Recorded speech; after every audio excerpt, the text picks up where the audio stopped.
Friends, welcome back to my new video guys and my YouTube channel. Today friends we are going to talk about guys how can we enable dark theme in our Oppo phone. Guys you want to enable guys your dark theme in your Oppo phone, so guys how can you enable and guys how can you use guys your dark theme setting in your Oppo phone. In this video friends I will show you guys.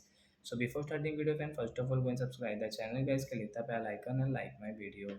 So first of all guys, open your phone setting to enable your dark theme. As you can see this type of setting in your Oppo phone, so guys you will have to click on guys your display and brightness setting. Then guys you can see guys your dark theme setting, and this right side this dark theme guys, left side is light theme. So you will click on guys the dark theme setting guys, and guys you can see switch on dark mode means dark theme. So dark theme will enable guys, you can see background will dark, and as you can see guys your everything is dark in your phone means dark theme will enable in your Oppo phone like that. So guys tell me on comment guys, do you have dark theme and do you have a light theme, and which one do you like most, dark and light? So that's it guys, thanks for watching the video guys, we will meet on next video, bye friends.